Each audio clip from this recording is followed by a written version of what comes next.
Welcome everybody to our Bay Area Housing Market Town Hall. Before we start, I want to remind everybody, please do subscribe to our YouTube channel, and we do have tons of videos, so be sure to check them out. So now I want to introduce our speaker. So Chris Hi, Helen. Paizis is from Adept Dwellings, and it was founded by very experienced broker, investor, developer, and a friend of mine, Steve Edrington. Steve himself has managed over 50 rehabs of single family homes, condos, apartment units. And so he has like really deep working knowledge about local planning and building departments, especially in Oakland and Alameda. So Chris today, he is representing Adept Dwellings, and he has long held interest in housing development and passionate about the potential for ADUs because it play a role in increasing the housing supply. So I am excited to talk to you, Chris. Thank you. Yeah, and I will share my screen if you can enable that. I have some slides that I can walk through about ADUs today. Absolutely, absolutely. I think a lot of people here wonder, and we, our clients, sometimes we find homes that have ADU in the backyard, and we're just like, oh, what can we do to it? Or is there something that we need to be careful, like legalizing them? So exactly. Yes. Okay, so I'm going to go through these kind of quickly because I know there's a lot to talk about today. But basically, I want to, do some overview of what your current options are for ADUs, because that's one of the big questions that we always get. I want to talk a little bit about a particular type of ADU, which is to do a conversion of usually of a garage or of a basement. They're very common right now in the Bay Area, and because of the high construction costs that we were talking about earlier, they're becoming one of the more popular options right now. Some of you have been asking about Senate Bill 9, which allows duplexes and lot splits with potentially a duplex on each lot. So you could go from a single family lot to up to a fourplex. There's a lot of questions coming in about that. So I'll try to talk a little bit about that as well. And then talk about some financing questions that are coming up in the ADU space as well. And we'll take some questions afterwards. Okay, so at a very high level, and this is coming from the state law, which means that local jurisdictions have to at least allow these minimums that I'm showing here. They can choose to be more generous, but most of them won't choose that, of course. So from a state law perspective, on a single family lot, you have three major categories of ADUs. You have an attached ADU, which looks like building an addition onto the house. You have a detached ADU, which looks like building a cottage in the backyard, or you have a conversion ADU, which looks like a garage conversion, something like that. Here's some image examples. The one on the right is actually a current project we're helping a client with in Pacifica to convert her garage into an ADU. I guess at a high level, what you need to know about these options is they each have different minimums and maximum sizes when it comes to square footage. And there's requirements that must be met for the detached ADUs about the setbacks. And that's a big sticking point when you're looking at properties that might have an unpermitted granny flat or in-law unit on it. That's right up against the property line, and getting those legally recognized is a challenge because you're not supposed to have buildings that close to the property line. So there are potentially some ways around it. If you can find, for example, that actually was a permitted garage at some point, you might be able to qualify for recognizing that as an ADU and maintaining those zero lot lines. But if it was never a permitted structure and someone's now converted it into something, that's a little bit harder. And oftentimes what people are realistically looking at doing if they want a legally recognized ADU is they're demolishing what's there, they're rebuilding something that meets those setback requirements. What if it's not about the setback, maybe inside their the electrical or the HVAC, those are not permitted? So, very, very similar. Like that's one of the biggest expenses that people face when they're looking to legalize these units is that everything needs to be to code and it needs to be signed off on by a local building inspector. And so if you have a situation like that where your electrical was done by someone who knew enough about what they were doing, um, but it's not done to code, you're going to be looking at an expense there to get that properly set up. And then you start talking about PG&E getting involved and other utilities, and the costs definitely start to balloon. So while our company helps design ADUs, and we're big proponents of more people building ADUs, a big part of my job is to be honest with people and help them get a more realistic perspective, because there's so much buzz and there's so much excitement about ADUs. We're finding that they're definitely more difficult and more expensive than the average property owner realizes that they are. And so that's a challenge. So one of the big services we provide are feasibility studies that include an inspection from one of our building inspectors who works for us, to help identify what are you actually facing and what are some of the actual costs you're likely to face. We do the financial analysis to help people understand, if you are going to be facing $300,000, $400,000 in costs to build an ADU, what can you expect to rent that out for? What can you expect in terms of how that adds to your property value? We want to make sure that the numbers, crunch correctly for people so that they're making a smart decision. So how much would it cost to do a feasibility study? Our feasibility studies range between $2,000 and $3,000, depending on the property type, whether it's single family, multifamily, things like that. Got it. Got it. And I think it's so well worth it for a due diligence process, right? Just before you even start doing the ADU construction. Right. And I'll tell you, we've been doing these for a few years now, and it used to be that only the investors and developers really understood that it was worth it to do that. And a lot of the homeowners were kicking and screaming. But now, we get tons of calls from single family homeowners that tried to either start this process on their own or started it with a contractor that they know, and they're just facing one new surprise after another. And so getting a clear perspective at the beginning is really invaluable, I think. Absolutely. So this is your high level options on single family lots. The last thing I'll highlight on here is, you can actually, if you plan on living on this property, so you're an owner occupant, you can add both a standard ADU and what they call a junior ADU onto the same property, and you can actually have two ADUs plus the house, 3 units on a single family lot. That is technically allowed under state law. There are some caveats there. It requires a deed restriction. It requires that you live in one of the units. But for the right scenario, that is pretty cool. We talk about increasing housing supply to go from 1 unit to 3 units just through these state ADU laws. On multifamily side, it looks a little bit different. Your 2 options are to convert existing non-habitable space. And the really key there is non-habitable. So you can't take away existing living space. And in fact, we're seeing more and more cities clarify this. San Francisco just clarified this. You can't take away anything that's a housing service. So you can't remove a laundry room or a storage room that is part of what tenants are paying rent for. But if you have a garage that those tenants are no longer living there, so that's a vacant garage spot, and you have not leased out that unit or that garage space, you can convert that to an ADU. And we're helping a lot of clients with that right now in Oakland, especially. There's a lot of these kind of buildings that are in the 6 to 12 unit range, with those garages all along the bottom. And we come in, you can do a soft story retrofit if you need to. You can get the ADUs put in the bottom there. And that's one of the more common ways that multifamily buildings are adding ADUs right now. Yeah, I have a client who is exploring converting the carports underneath the building into ADUs.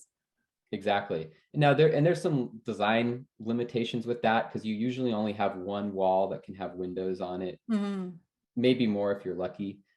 But there's ways to work around that and still make a pretty cool space. The other option on a multifamily lot, of course, you can also do detached ADUs, assuming you have enough space on the lot. You can do up to 2 on any multifamily property. Now, some jurisdictions like Oakland will allow you to do both of these options. So you could convert non-habitable space and you could build detached ADUs. Other jurisdictions will limit you to choosing one or the other. The key thing to know is that you can always do up to 2 detached if they allow that. Two is the max, whether you have a duplex or you have a 18-unit building, 2 detached ADUs. That's the most that you can get. That's the most you can get. But on the conversion side, it's based on a percentage of the existing units. So you get 1 conversion ADU for every 4 existing units. So if you have that 16-unit building, you could potentially get up to 4 conversion ADUs, which is cool because these larger properties, in theory, have more space to convert into ADUs. So is that a rule generally for all cities? That's generally for all cities. The only caveat would be if for some reason the city decided they were only going to allow the detached option and not the attached ADU option. But we're not really seeing that. Their interpretation of the state law is you should be able to do this 1 for every 4 units at least. Got it. Yeah. So what else is in the state laws? This is three bills you'll see at the top of the slide there that were passed at the beginning of 2020 that were things that were previously holding up ADU development. Replacement parking is not required in most instances. Owner occupancy cannot be a requirement, at least until 2025. And I have a feeling they'll extend this because that was a rule that cities were using to limit ADU development. You have to live in the ADU. That only applies for the junior ADU situation I described earlier. Impact fees, which are made additional assessment fees to help with increased strain on infrastructure. Those cannot be assessed on projects that are 749 square feet or less. So one consideration in designing an ADU to cut down on cost is keep it under 750 square feet. Oh, I was just about to say, because some lot you can allow up to 1,200 square feet. So right. You really want to keep it under. You can go bigger, and these fees, depending on your jurisdiction, may not be that high, but they can be. We were looking at a project up in, I believe it was in Napa for a client, where the difference between doing the 749 square foot ADU and an 800 square foot ADU was around $30,000 in fees. Wow. Yeah, so you definitely want to look at that. And then homeowners associations, this was another common spot where ADUs would get blocked. They cannot unreasonably restrict ADUs that meet the standards of the law. So they can still require certain design considerations to match the neighborhood, but they're not allowed to just blanket say no ADUs in our community. They're not allowed to do that. How much does that neighbors, like some neighbors, I remember I watched it on the news just a couple months ago. It's not in California. I cannot remember where it was, but the neighbors, they were really against these, their neighbors building ADUs in their backyard. How much of a say do residents have? They don't have a say. So that's one of the things about this is as long as you're designing a unit that meets these requirements of the state law, your city or county, if you're in an unincorporated area, has to ministerially approve your plans, which means they can't put you through a design review process. They can't hold a hearing with neighbors. And there's no requirement to notify neighbors and post and give them a chance to reply. None of that is happening. So this is intended to streamline ADU development.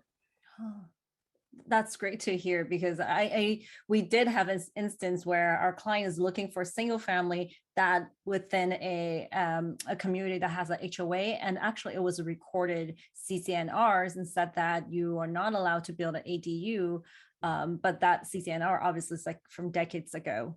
Right, and what if you read into the language of these bills, it basically says any provision in CCNRs that say things like that are null and void. It just automatically.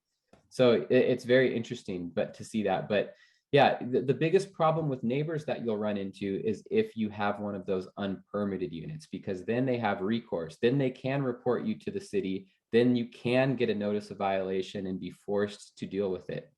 And again, that's why we always say it's better to clean these things up as soon as you can, rather than letting them linger out there, because either neighbors or potential tenants that you rent those unpermitted units to can report you to the city, and that's when things get messy.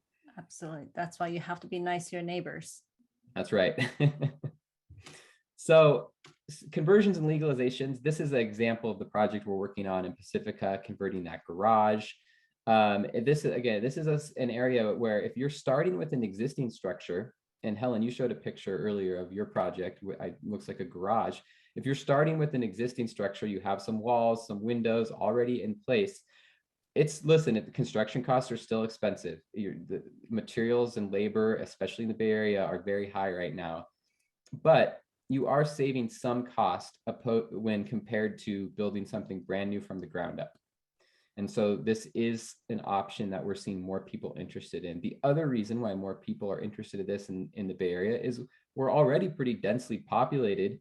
There's a lot of cities where it just doesn't, the lots aren't big enough, or there just really isn't a feasible way to fit an ADU in the backyard. And so people are interested in doing it out of a garage or out of a basement, something that already exists.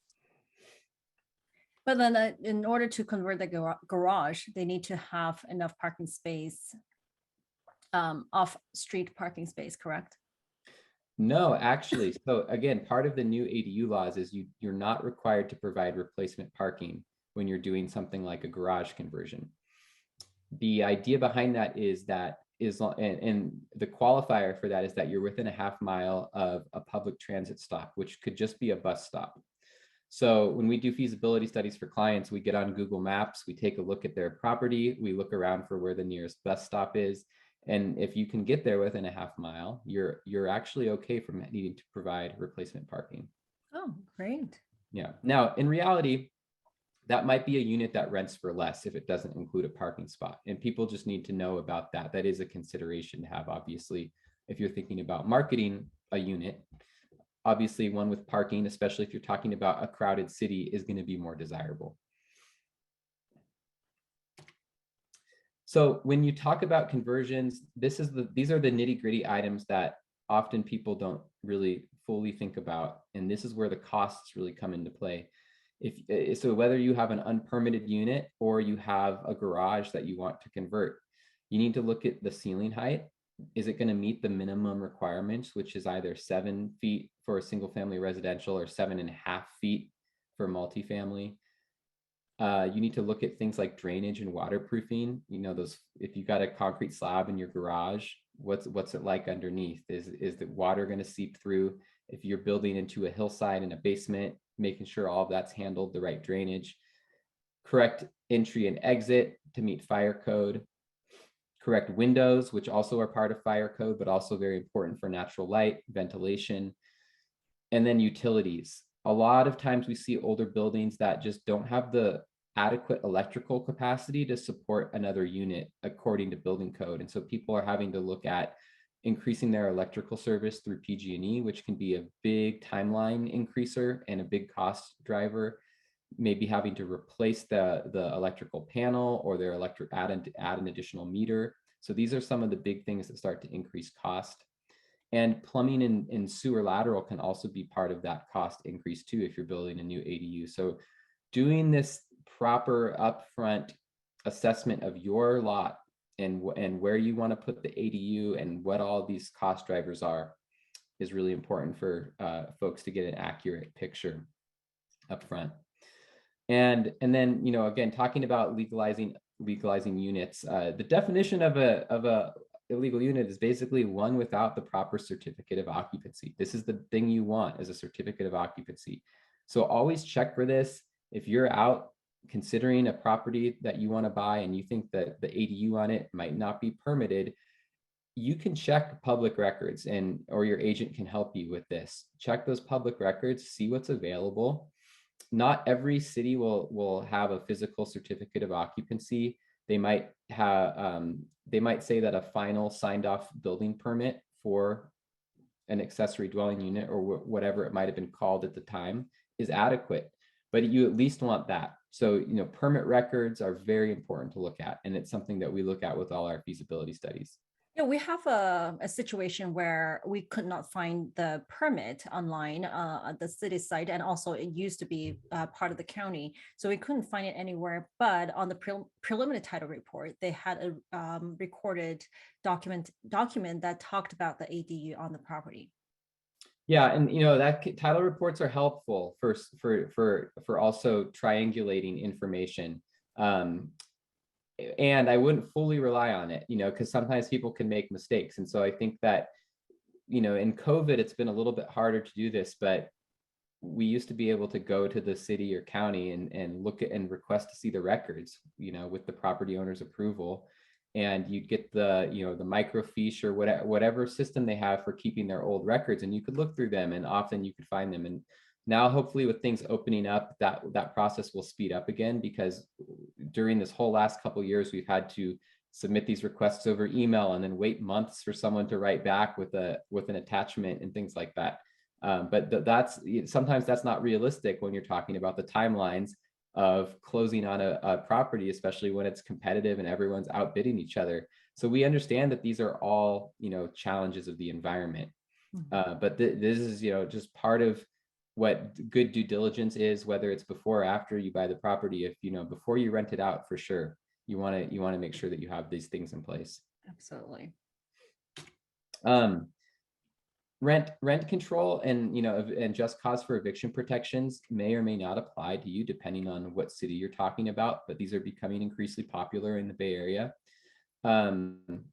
If you live in a jurisdiction that doesn't have local rent control, there's new state rent control that was implemented in 2020. Building a new structure, getting a new certificate of occupancy should exempt you for 15 years from that statewide rent control. So that is an attractive option for people that, Helen, you were talking about looking at marketability. What can you rent out units for? What's your net operating income? Well, if you know that it will be exempt from rent control for 15 years, you are looking at higher net operating income. So that is one attractive thing for people. However, there's this other flip side to it, which is we all talk about single family homes generally being exempt from rent control under this 1995 state law called Costa-Hawkins. If you decide to build an ADU on a single family lot, and then you rent out the primary dwelling, that primary dwelling will no longer be exempt from rent control like it used to be. So this is a trade-off. So for investors that think about buying a single family property, building an ADU, renting out both units, that's where you want to do your math a little bit more carefully and make sure that you understand what you're getting yourself into. And then when it comes to SB 9, I just want to say this is a very new state law, and everybody, including our company, are still really coming up to speed on exactly what it is going to look like in reality. But on paper, SB 9 is essentially amending or adding 3 portions to sections of the government code. The most important are the 2 on the left, which is that you get ministerial approval of duplexes on single family parcels. And ministerial, again, means the same thing as it does for ADUs, is no design review, no extra hurdles, but you have to meet the requirements. It also does ministerial approval of urban lot splits on single family parcels. And there's requirements for, you have to split, if you're going to do the lot split, each new lot must be at least 1,200 square feet. And you can't have that, you have to have a 60-40 ratio at least, so that you can't have one lot be 7,000 square feet and one lot be 3,000 square feet. Has to be at least 60-40. And then they don't want people acting in coordination with friends or neighbors that own adjacent properties to do this on a bunch of properties at the same time. So this is really intended for the single family property owner that just on their own wants to do this. Now you can combine these 2 sections. You can split a lot, and then you can put up to a duplex on each. That's where people are saying 4plexes are possible. Now, is a 4plex really possible on a lot of properties? No, it's not. Just not enough space. You split the lot, and the existing single family home already takes up a ton of space. what do potentially you could split the home into a duplex, but a lot of times we're just not, we're thinking this is going to be used a little bit more carefully than I think a lot of people get excited about the potential, for up to 4 units. Like they will have to tear it down and rebuild everything. Right.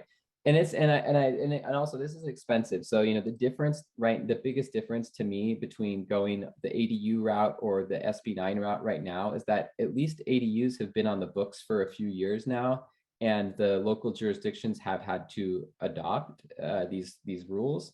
They've had to put processes in place.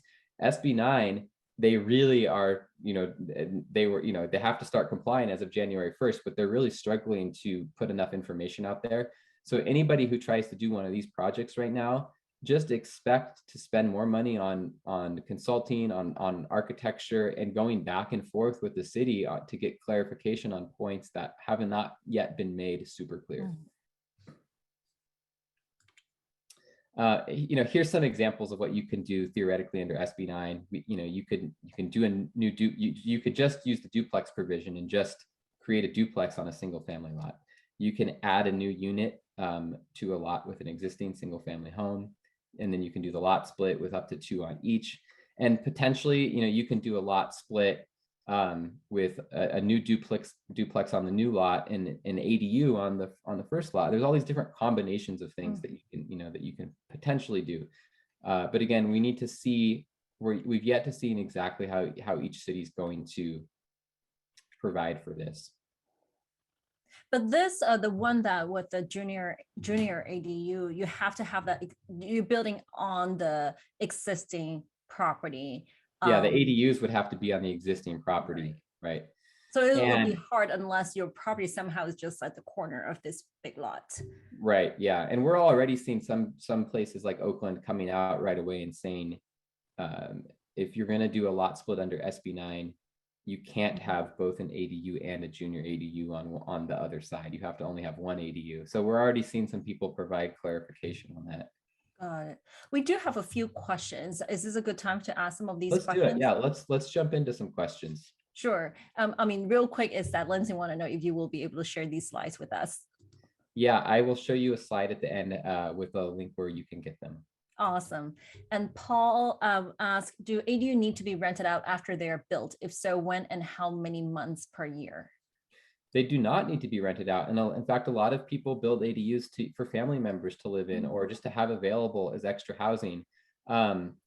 They cannot be rented out on Airbnb. They cannot be short-term rentals. So that is one thing to definitely be aware of. If you do plan on building an ADU and renting it out, it has to be greater than 30-day lease terms. Got it. And this applies to all cities. All cities. That's a state law. That's a state law. Great. Yeah. Can an owner ever move out of a house with a junior ADU at some point in the future? The owner could sell the property, but the new owner, again, because of that deed restriction, would also have to either own or occupy it or decide to not use that junior ADU at all. So that's part of the consideration in whether to do that junior ADU plus regular ADU. If the owner just decides to move out, they're technically in violation of that provision.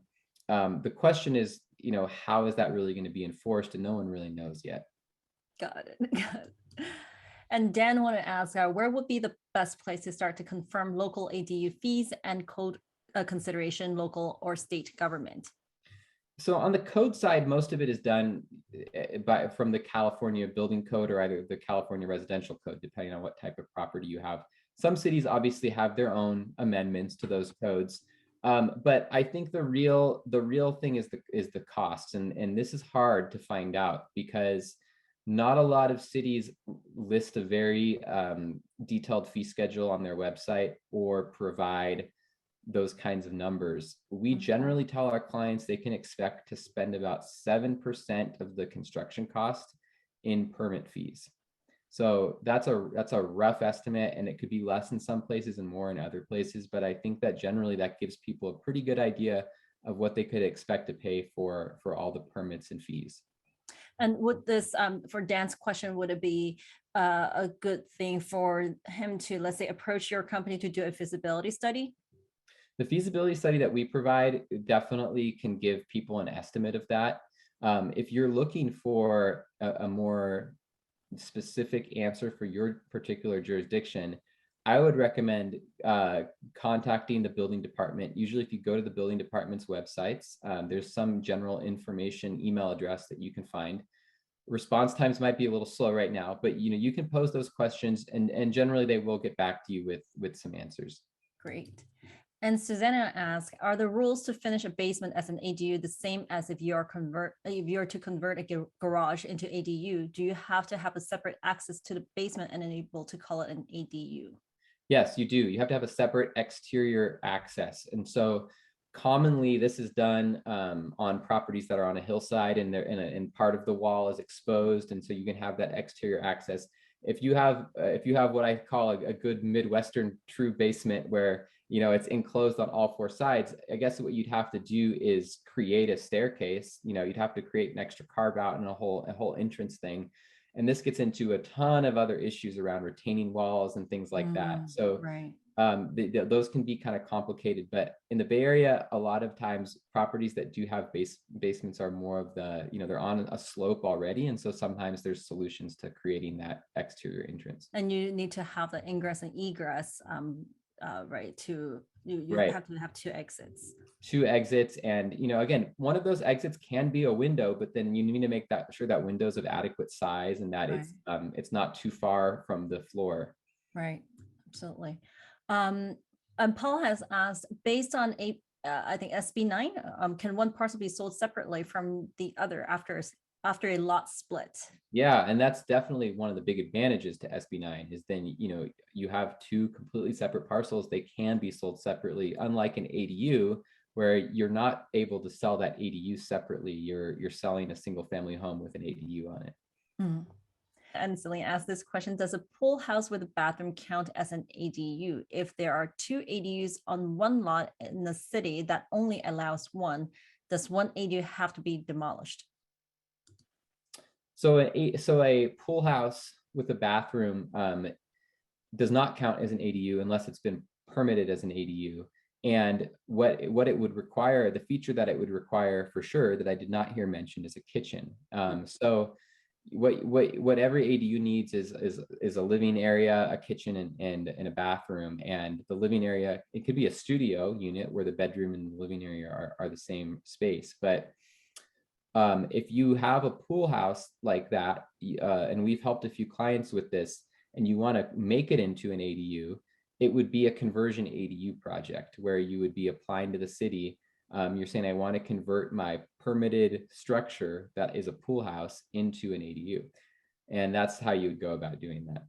And then in that process, what will they look at? And assuming this pool house is built really well, has all the electrical is there, the heating is there, and the kitchen's there already, everything's there. So what else do they need in order to permit this? So this is a great question. It really depends on who your building inspector is, who's coming out to look at the project. If they're a real persnickety building inspector, they may give you trouble and they may say, well, I need you to open up these walls and show me how you did the wiring for the electrical. Mm-hmm. If they're not, they might say, I can tell that, the craftsmanship looks good, the quality looks good, the outlet spacing is correct. So the things that I can visibly see all check out, I'll sign off on this. And unfortunately, there's no way to tell how that process is really going to go for you. If you are in a situation like that, I always recommend trying to talk to the city as early as possible, see if they'll send anybody out, see if they'll do anything to help give you some information earlier on to give you any indication how they might treat it. She also wonder if that city only allows one ADU, the other ADU has to be demolished if there are already two on the lot? Again, it doesn't necessarily have to be demolished if it's not already recognized as an ADU. If it's a permanent structure of something else, you could return it to its original use. You don't have to necessarily demolish it. So that's another way to solve the illegal unit problem, is to return it to its intended permitted use, which might be a garage or a storage area or something else. Right. All right. And how decide between building an ADU versus an additional unit under AB9, especially? Yeah, I mean, it's a tough decision. I think right now I would recommend for most people to do an ADU because the process is better known and the costs are going to be lower. One of the things with the question about should I do an ADU or just a duplex, for example? Well, there is probably some truth to the fact that a duplex will net you slightly higher property value than a single family home with an ADU. But the fees on that are going to be considerably higher than the fees on an ADU. And so it comes down partially to what's your budget, what can you afford right now, and what's your long-term intended use of the property. If you're going to hold on to it for a while, just do an ADU and just start getting that rental income, is what I'm thinking. Absolutely. And Angela asked, can the reports you produce be used in an appraisal? I'm wondering if she meant that the feasibility study.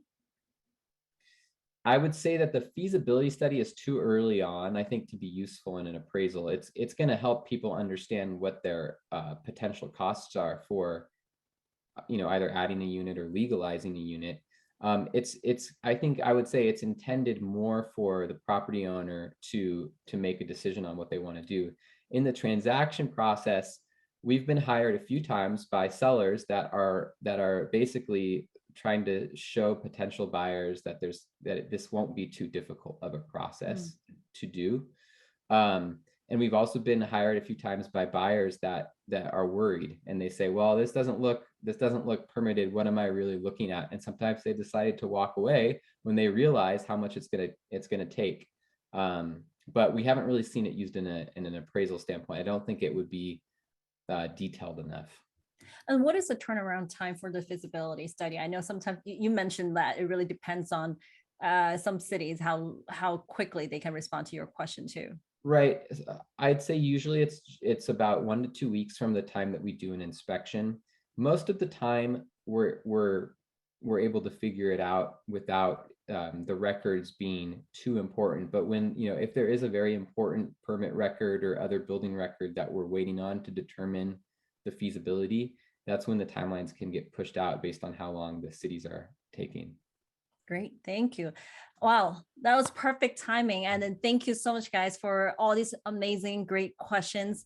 I feel like I learned a lot. We already had done an ADU talk, I think it was in 2020. So this is really great because we have new laws that came out.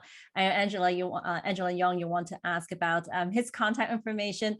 We will, Chris, feel free to type it in the chat box, but also we will be sending out the recorded version of this session. And then on there, you will get to download the slides, as well as we will include Chris' contact information and website information as well. Yeah, and I'll just throw up this slide real quick. This is the fastest way to get a copy of the slides. Full disclosure, this will also put you on our email list, but our email list is not too intrusive and it includes valuable ADU information. So if you text "get slides," all one word, from your cell phone to the number 22828, it will prompt you to provide an email address, and then you can get a copy of the slides I just showed today.